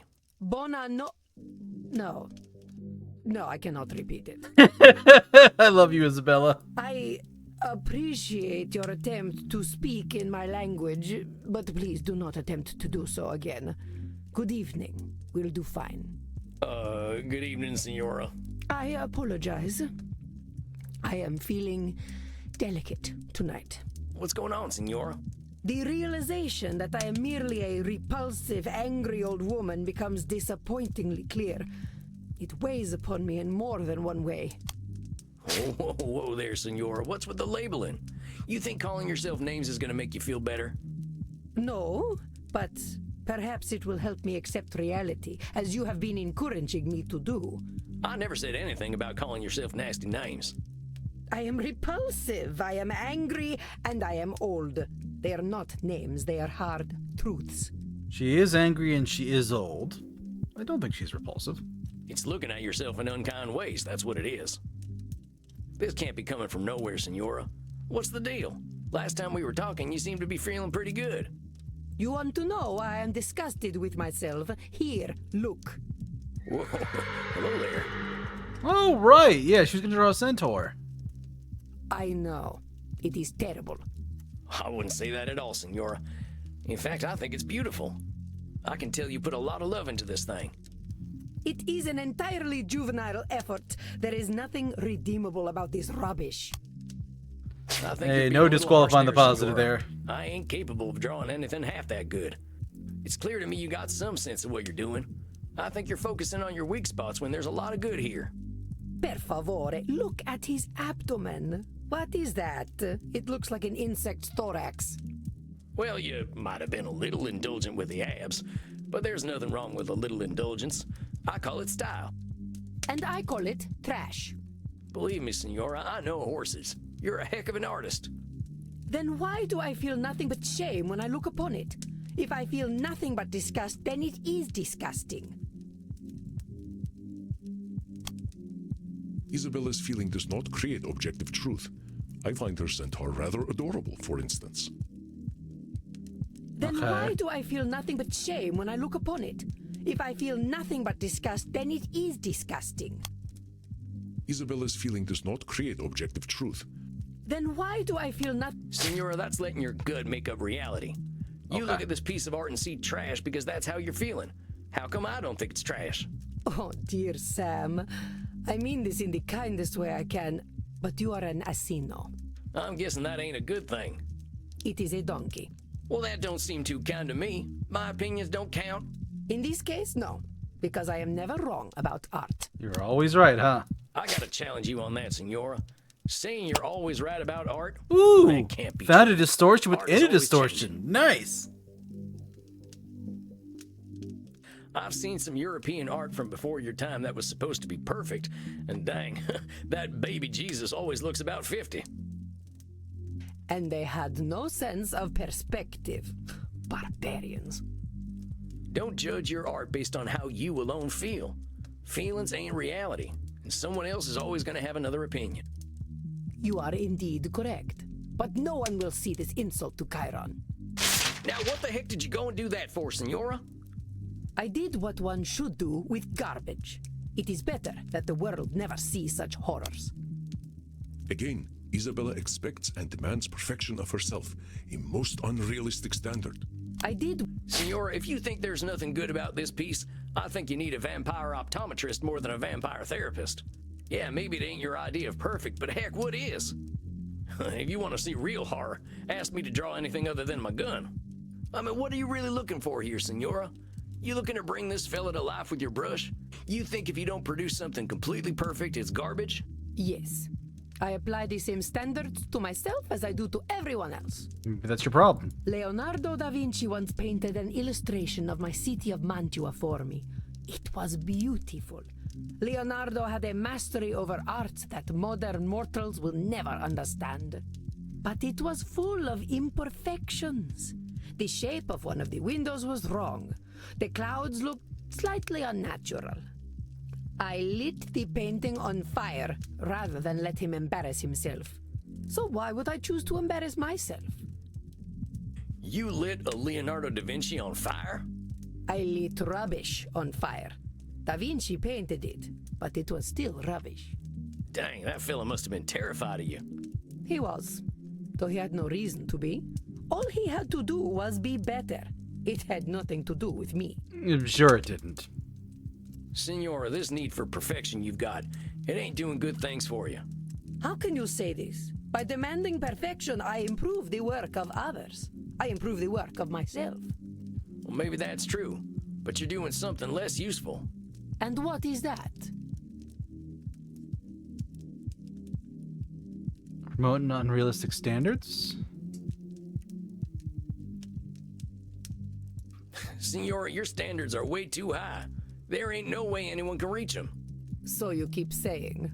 But there is nothing wrong with setting a high standard. The problem is the low standards of others. It is shameful to not strive for greatness. I will not tolerate your setting low standards. You will not disgrace my presence with shallow thoughts. Am I understood? Yes, ma'am. No, wait, I meant to say... Senora, I gotta be honest here. You're terrifying everyone. You're terrifying your artists, your family, even yourself. This was the other one I thought it might have been. Failure's a part of life. If imperfection's a mortal sin to you, ain't nobody gonna let you in on their imperfections. Not you, not your husband, and not your son neither. How dare you? Ooh. How dare you lecture me, peasant? Oh, she real big mad. How dare you suggest that I was anything less than the perfect mother to my Federico? You worm! Ho sputato sulla tomba di tua madre! Vi maledico ai livelli più profondi dell'inferno! Federico loved me! He knew that I knew what was best for him! Pull out your cognitive distortions now and I will tear your head from your neck! I ain't never said Federico didn't love you. All I was saying was... Zitto! Shut up, fool! You presume to tell me what I know. You, a common murderer! You who can barely speak your own language! I demanded perfection from my Federico so that he would not end up like his father, a degenerate leper whose penis hung by a thread of putrescent skin. I do not tolerate imperfection! Not from myself, not from this world, and not from my son! Isabella is facing her greatest fear. I know she may be terrifying, but remain steady. I do not tolerate it! You know what, Senora? If you want to have that kind of control, you're gonna have it all by your lonesome. I'm trying to help you, and you're screaming at me. Why? Because you can't stand being wrong? So I was right. Fuck you, game. She is trying to always be right. If I'm too scared to talk to you, what the hell are we doing here? What do you want me to do, lie to you? I ain't gonna do that, Isabella d'Este. If you're looking for perfection, you're only gonna find liars, and that ain't me. I'm sorry. I'm so sorry. I know you are right. Oh, Federico, what have I done? Hey, it's okay, Senora. He barely spoke to me when he came back from the Vatican. Every time I asked him how he was, he would say, "I am fine, mother." Of course he knew better than to talk to me. His father never did. No doubt it was I who drove them into the brothels.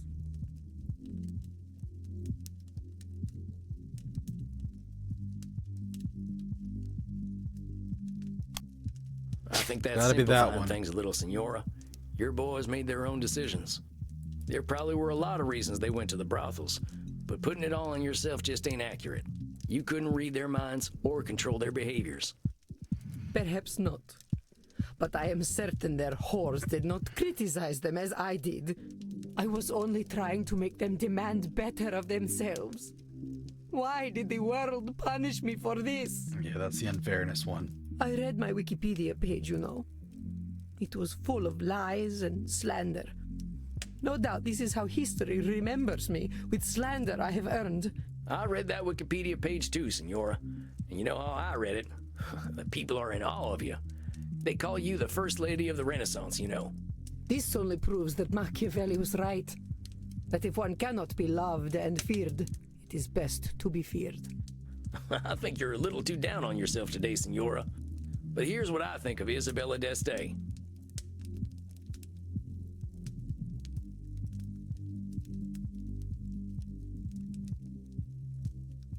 You are so dang smart, Senora. I don't think people these days get an education like yours, and you took it seriously. You know about art, music, philosophy, religion. Of course, I know much about physics, biology, and mathematics as well. Do not think me simply a woman of the arts. See what I mean? I'm only 200-some years old, and I think it's going to take me another 200 to know half the stuff you know.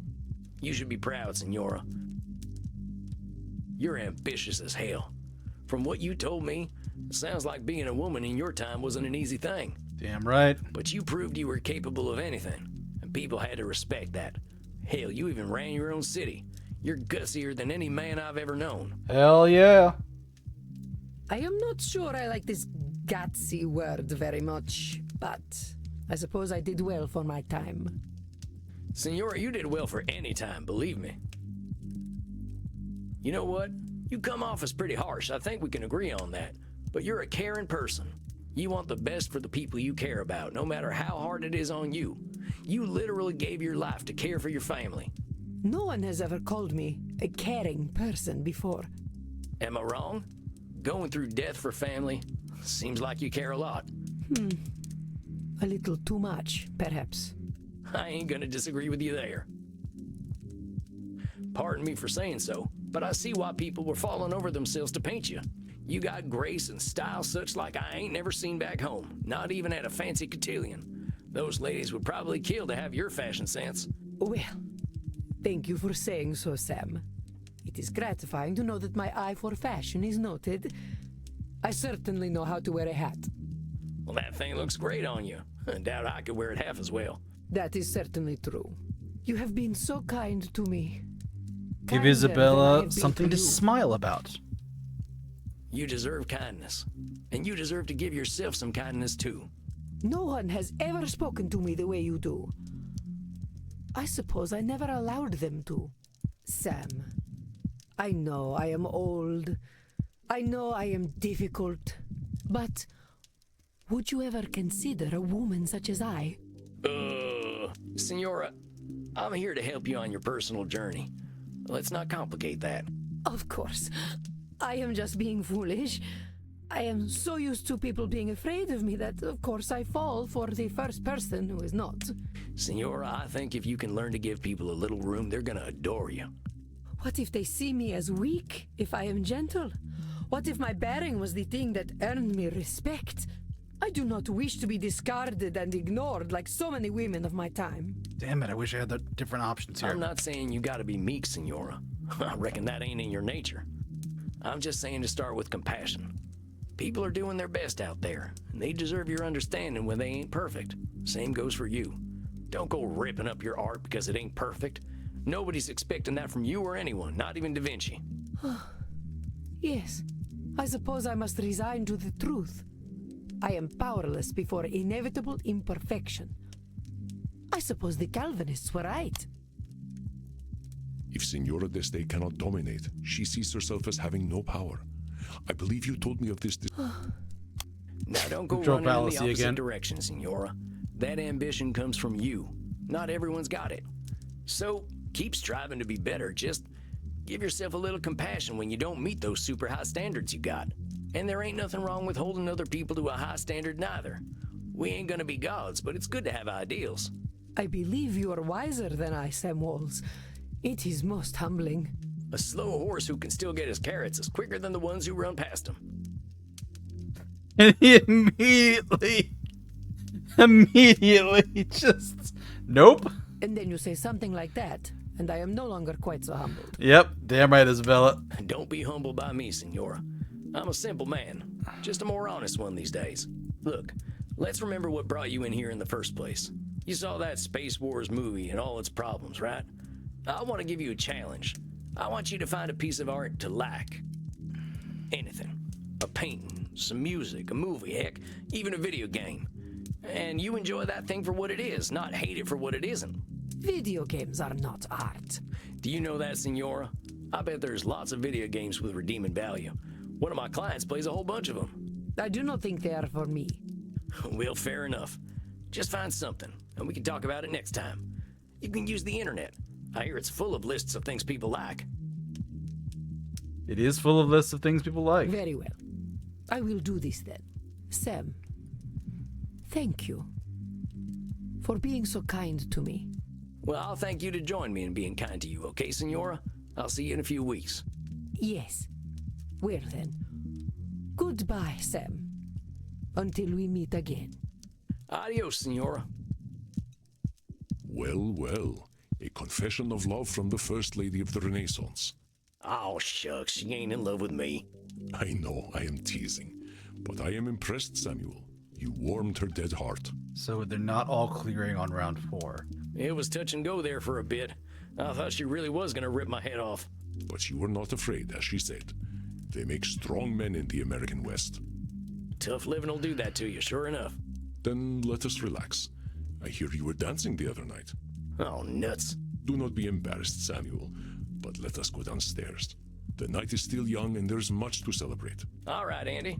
I think I'm game for a little R&R. I'm gonna catch so much shit from everybody for that dancing. Crimson Sweet Sanguine. Tonight we are celebrating. I am pouring us all some shots.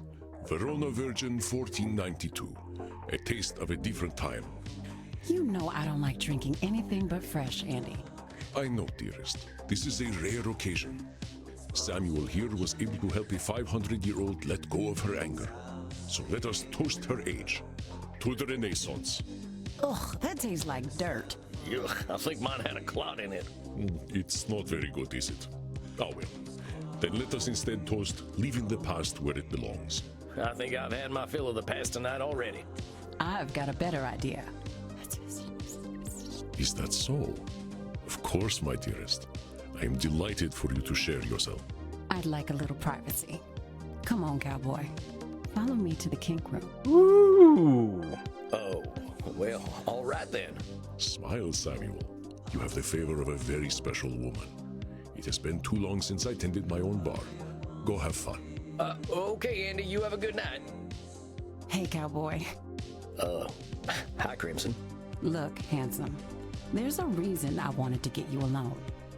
Wanted to pick your brain about something. I'm hearing about all these clients of yours being stuck for hundreds of years, and I keep thinking, what if that's me? I've been half dead for 20 years. But do I want it to be 200? Have you talked to Andy about this?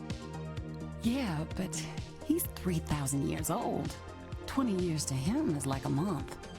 I'm getting a little jealous of your vamps, if I'm honest. They're all moving forward, but I'm stuck in the same place. I've got Andy keeping me alive, but I'm not sure I'm living. The way I see it, either I decide my time's up, or I decide to become a vampire. So I wanted to ask, what's your favorite thing about living forever?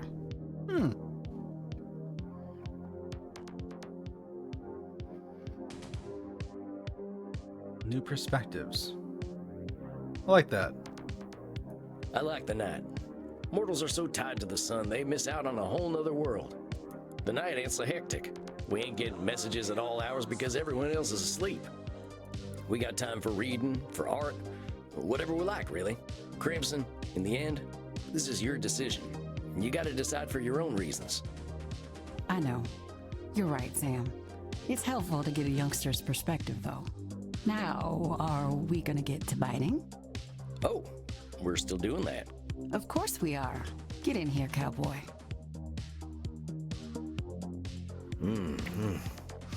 That is something else. Not bad, cowboy. But you don't need to bite. Just let your teeth sink in next time. If your partner is relaxed, they'll just slide right in. Oh, well, thanks, Crimson. I'll try to remember that. Bet you're pretty sleepy now, huh? Well, yeah, now that you mention it. Go get some sleep then, cowboy. And Sam, thank you. I'm glad you're around. Where else would I be? I'm glad to be of service, ma'am. You have a fine evening. Aww. It's just sweet interaction between the two of them. Samuel, good evening. How is my ever-impressive protege tonight? Okay. Let's save again.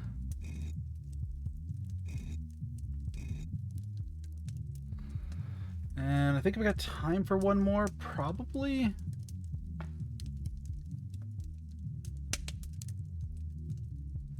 I'm not. I've done 4 tonight, plus Sam's own. I know we're gonna have a 5th round for Signora,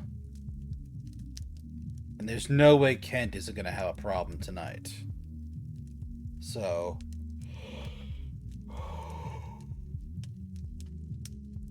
you know what? I might call it a little early tonight.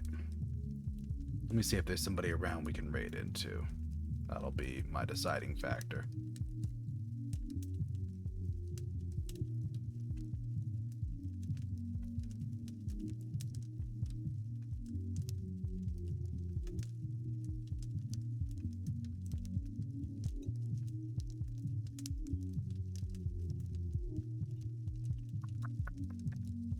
Yeah, I'm really glad that we got Dr. Drain back on the straight and narrow and helped him with his stuff.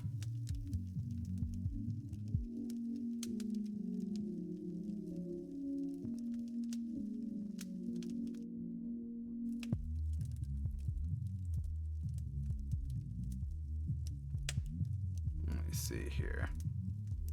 There's a bunch of people around.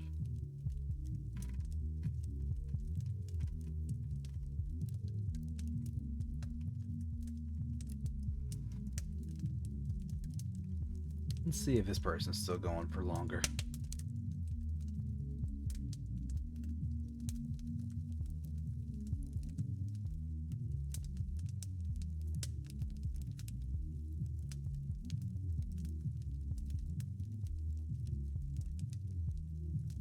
Yeah, let's see if we can raid this person. They're doing some Resident Evil 2.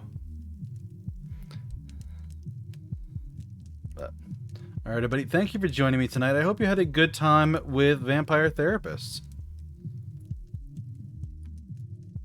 Let me get this set up over here on this end. Reminder, if you like my content, you can check out any of my clips and VODs over here on, that's not how you spell it, over here on YouTube. I've also got a Discord server. They get to see stuff before anybody else does. If neither of those are your cup of tea, you can always join me on my socials. All the links are here.